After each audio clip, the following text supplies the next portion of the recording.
Salam alaikum wa rahmatullahi ta'ala wa barakatuh. Bonjour à tous, j'espère que tout le monde va bien. Alors la vidéo d'aujourd'hui est destinée aux élèves de première année secondaire, tronc commun sciences.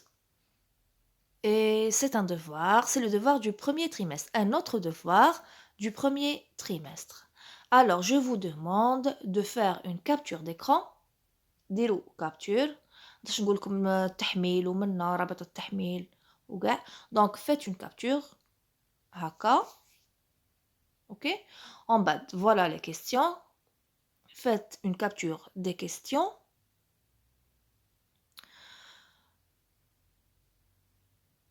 Voilà, en bas.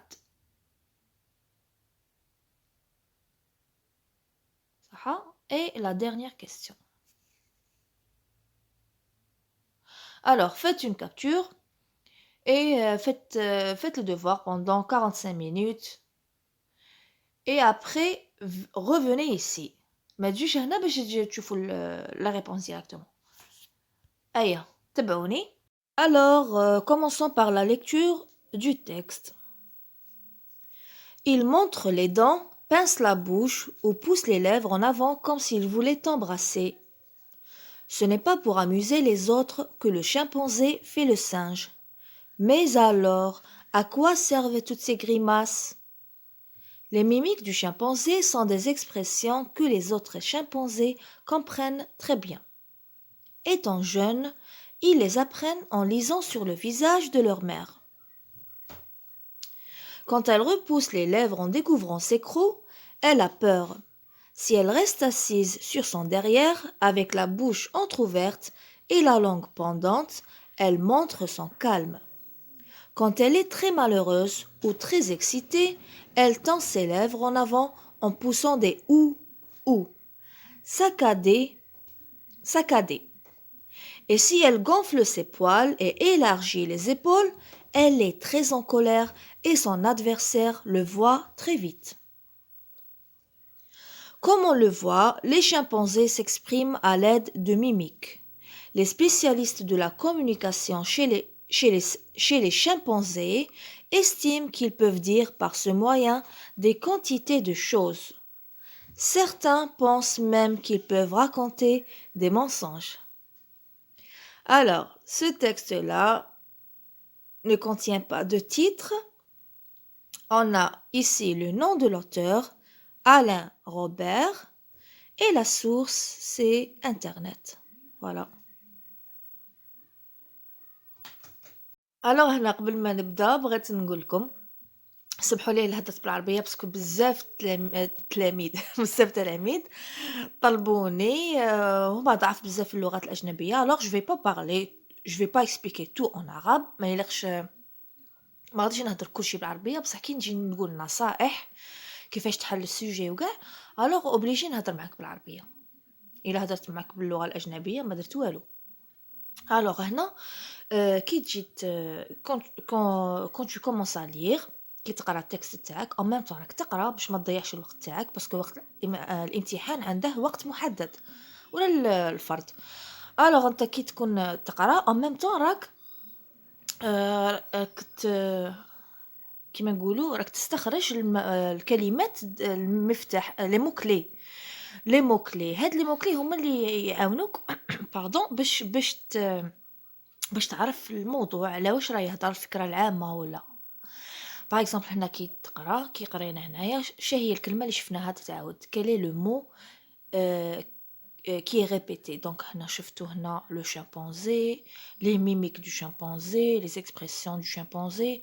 شوفوا il هذه remplace les chimpanzés. Chimpanzé غير chimpanzé, les chimpanzés شوفوا. Donc c'est un mot répété minimum 6 à 7 fois. Donc ça parle des chimpanzés évidemment. هنا هذه كيما نقولوا فكره باش تختصر الوقت على روحك. D'accord? صح. نروحوا les questions. La question numéro 1. Le thème traité dans ce texte est le langage des chimpanzés, le langage humain ou bien le langage des abeilles. Alors, bien évidemment, ça parle des chimpanzés. Question numéro 2. Comment les jeunes chimpanzés apprennent-ils à faire des grimaces?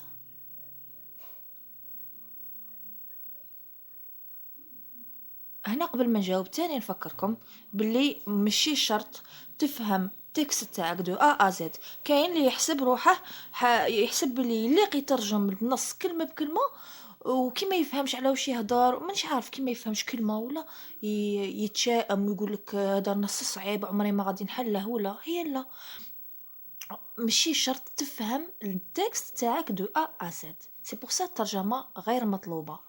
انا قلت لكم راني نترجم النصائح بصح كي نجي نجاوب نوري لك الطريقه هذا ما كان فهمتوا. دونك par exemple ici comment les jeunes chimpanzés apprennent-ils à faire des grimaces? Même si tu ne sais pas ça veut dire quoi grimace, tu peux trouver la réponse. Donc la réponse se trouve dans le deuxième paragraphe. Les mimiques du chimpanzé sont des expressions que les autres chimpanzés comprennent très bien.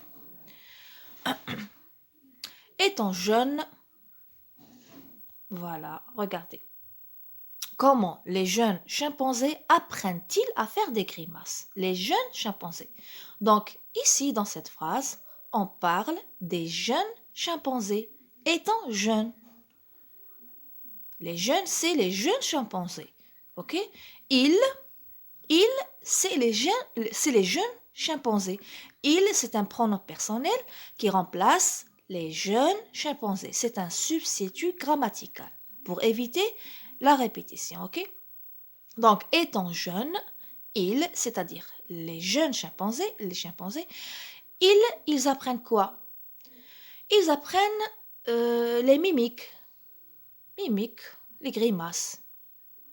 Les mimiques du chimpanzé sont des expressions que les autres... Étant jeunes, ils apprennent ces mimiques en lisant sur le visage de leur mère, c'est-à-dire les mères de ces chimpanzés. Donc voilà la phrase qui répond à cette question. Comment les jeunes chimpanzés apprennent-ils à faire des grimaces? Voilà la réponse. Donc هنا ما كنتش عارفه واش معناتها grimace وما شرحتها لكمش mais j'ai réussi à trouver la réponse. قدرت نجبد la réponse. La troisième question. Que veut dire un chimpanzé quand il repousse ses lèvres en découvrant ses crocs? Que veut dire un chimpanzé quand il repousse ses lèvres en découvrant ses crocs? Donc moi je vais chercher cette réponse. Je vais chercher cette question dans le texte. غادي نحوس على هاد la phrase dans ce texte-là. نعاود نسيتها. Comment les jeunes là وراني أنا هنا. Que veut dire un chimpanzé quand il repousse ses lèvres en découvrant ses crocs? Voilà, il y a la phrase. Quand elle repousse, elle, c'est la maman du chimpanzé. Quand elle repousse les lèvres en découvrant ses crocs, ça veut dire qu'elle a peur. Là, les 2 points, c'est pour expliquer. C'est pour donner plus de détails. Alors, quand elle repousse les lèvres en découvrant ses crocs, elle a peur. Voilà la réponse à la troisième question. Et là, passons à la quatrième question. Que fait un chimpanzé lorsqu'il est en colère? Alors, qu'est-ce qu'on va faire? On va chercher ça dans le texte, ok? Alors, les mimiques du chimpanzé sont des expressions que les autres chimpanzés comprennent très bien. Étant jeunes, ils les apprennent en lisant sur le visage de leur mère. Quand elle est très malheureuse ou est très excitée, elle tend ses lèvres en avant en poussant. Voilà, elle est très en colère. Elle, c'est qui elle? Elle, c'est la maman chimpanzé. Elle est très en colère. Elle est très en colère. Comment? Qu'est-ce qu'elle fait quand elle est très en colère? On va lire avant. Si elle gonfle ses poils et élargit les épaules, elle est très en colère. Donc, On va relire notre question pour être sûr. Que fait un chimpanzé lorsqu'il est en colère? Voilà. Si elle gonfle, elle, c'est la maman chimpanzé. Si elle gonfle ses poils et élargit les épaules, elle est très en colère. Voilà. La cinquième question, relevez dans le deuxième paragraphe du texte une définition. On a déjà vu ce procédé explicatif dans l'autre vidéo. Donc, je dois relever une définition. Qu'est-ce que je dois faire? Je dois relever une définition. De quel paragraphe? Plus précisément du deuxième paragraphe. Voilà. Donc, je vais aller directement. Bon, les mimiques du chimpanzé sont des expressions que les autres chimpanzés comprennent très bien. Donc là, c'est une phrase qui explique les mimiques du chimpanzé. Alors, c'est une définition. On a dit que la définition, c'est une phrase qui donne le sens exact des mots ou bien qui explique un mot. Ok? Donc, les mimiques du chimpanzé sont des expressions que les autres chimpanzés comprennent très bien. Donc là, c'est une définition. La cinquième question. Non, on a déjà fait ça. Quel paragraphe du texte est purement explicatif? Purement explicatif. Donc, puisque dans la deuxième partie, on a une définition, on a des explications, on a des phrases qui expliquent les mimiques et le langage des chimpanzés. Donc, c'est le deuxième paragraphe. D'accord? Le deuxième paragraphe, il est purement explicatif. Alors, on est ici. Non, on a déjà fait ça. C'est une question. Quel est le temps dominant dans le texte? Justifier son emploi. Alors, dans cette question, on a deux parties. On doit trouver le temps dominant du texte. OK? Et on doit justifier son emploi. C'est-à-dire, on doit dire pourquoi on a utilisé ce temps-là. Le temps des verbes. D'accord? Quel est le temps dominant dans le texte? Alors, je vais relever quelques verbes. Montre, c'est le présent de l'indicatif. Pince aussi, c'est le présent. Pousse, c'est le présent. Là, c'est l'imparfait, mais on nous demande le temps dominant. Le temps dominant, هي الغالب. يعني زعما أغلب الأفعال أغلب الأفعال. C'est-à-dire la plupart des verbes, ils sont conjugués à quel temps? زعما أكبر عدد من les verbes, il est à quel temps? فهمتوا? Donc les mimiques du chimpanzé sont. Ça, c'est le verbe être au présent de l'indicatif. Comprenne, c'est le verbe comprendre au présent de l'indicatif. Elle a, voilà, c'est le verbe avoir. Elle reste. Zéteni, montre, elle est. Elle tend, c'est le verbe tendre, c'est un verbe de troisième groupe. Gonfle, le verbe gonfler. Élargit, c'est le verbe élargir au présent de l'indicatif. Donc voilà, quand tu fais le troisième paragraphe, vous allez voir que le temps dominant, c'est le présent de l'indicatif. Justifier son emploi. Vous répondez à la première partie et vous oubliez la deuxième partie. Là, dire haka, tu dois mettre une croix. La question اللي جاوبت عليها دير عليها une croix. صح؟ باش ما تنساش. Parce qu'en général, كاين بزاف des élèves يجاوبوا على جهة وينسوا la deuxième partie. Justifier son emploi, c'est-à-dire je dois justifier l'emploi du présent de l'indicatif. À votre avis, pourquoi l'auteur il a utilisé le présent de l'indicatif? Pourquoi il n'a pas utilisé l'imparfait ou bien le passé simple? Ben c'est évident parce que c'est un texte explicatif et lorsqu'on explique, on doit utiliser le présent de vérité générale. صح. Donc quand on explique dans les textes explicatifs, vous l'avez vu depuis la première année moyenne, on utilise le présent de l'indicatif. On appelle ça le présent de vérité générale. صح. زيد تاني وين. La huitième question. Certains pensent même qu'ils peuvent raconter des mensonges. Troisième paragraphe. انت الشيء اللي قدير تروح للتروازيام باراجراف وتحوز على لا فراز، ما تجاوبش عليها هكا، ما تنجمش. اوكي، تعاود تروح وتسطر عليها ولا tu dois l'entourer. قالك troisième وراه troisième. هي. Certains pensent même qu'ils peuvent raconter des mensonges. Alors, qu'est-ce qu'on nous demande de faire؟ شا طلبوا منا؟ قالك à qui ou à quoi renvoie chacun des pronoms soulignés dans l'énoncé ci-dessus.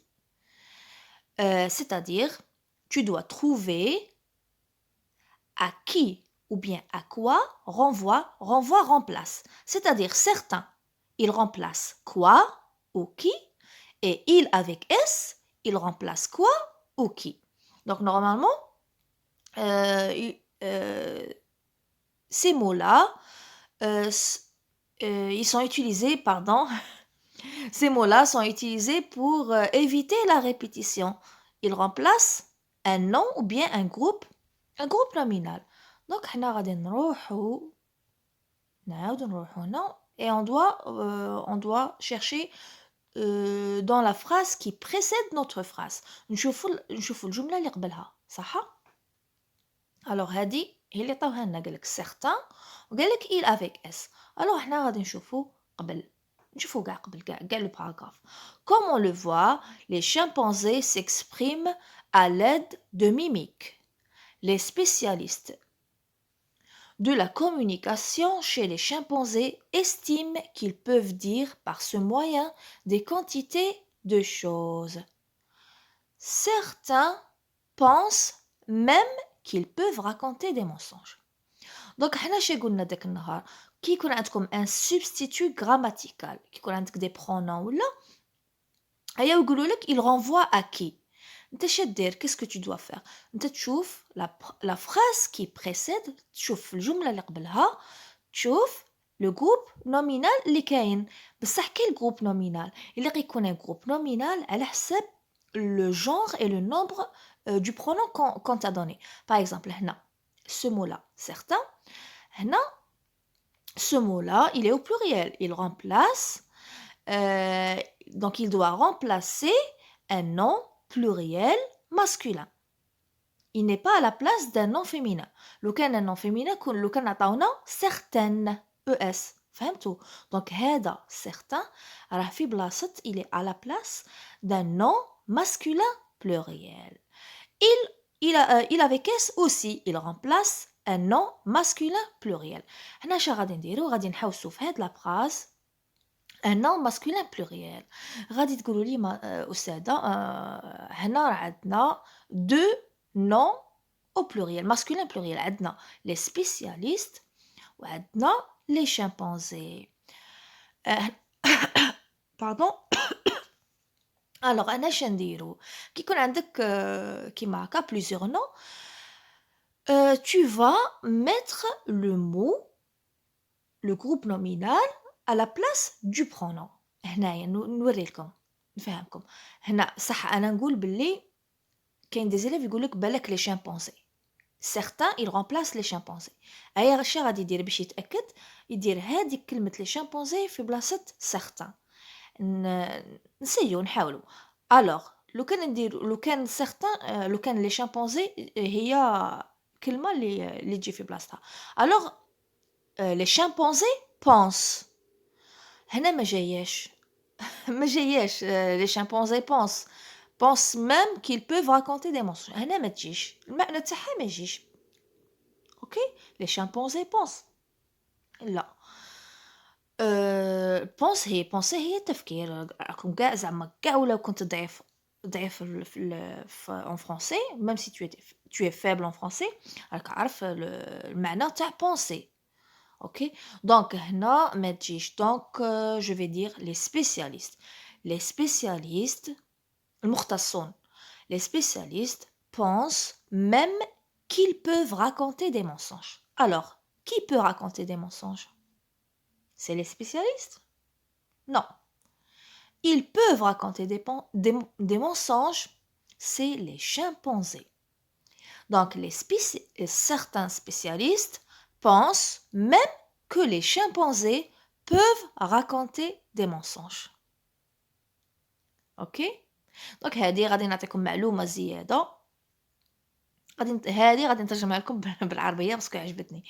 بون هنا قال لك بعض المختصين زعما يظنون أنه بعض هاد الحيوانات حيوانات الشمبانزي يمكنهم باستطاعتهم أن يلفقوا الأكاذيب قادرين قاع يكذبوا على بعضهم بعض. الوغ هذه هي أنا غير زعما عجبتني ترجمتها لكم هذا ما كان ما نتوما قلت لكم ما تحتاجوهاش باش تجاوبوا داكوغ وين رانا دونك قلنا certains c'est les spécialistes certains spécialistes et ils avec S c'est les chimpanzés. L'auteur est-il présent dans le texte et pourquoi? L'auteur est-il présent dans le texte? C'est-à-dire, est-ce que l'auteur, il donne son avis? Est-ce qu'il est présent? Est-ce que vous voyez le pronom personnel je? Est-ce que vous sentez la présence de l'auteur? Donc, en général, dans un texte explicatif, l'auteur n'est pas présent. L'auteur ici n'est pas présent. Pourquoi? Parce que tout simplement, c'est un texte explicatif. Et là, on est arrivé à la dernière question. Question numéro 10. Attendez. Alors, قلنا, quelle est la visée communicative de l'auteur à travers son texte? C'est-à-dire, quel est l'objectif de l'auteur, quel est son but, pourquoi il a écrit ce texte. Donc, la visée, elle est claire. Le but de l'auteur, c'est d'expliquer le langage des chimpanzés ou bien de donner des informations sur le langage des chimpanzés. Voilà. Alors, la vidéo d'aujourd'hui est terminée. J'espère que vous avez compris et on se retrouvera, Inch'Allah, dans une autre vidéo. Assalamu alaikum.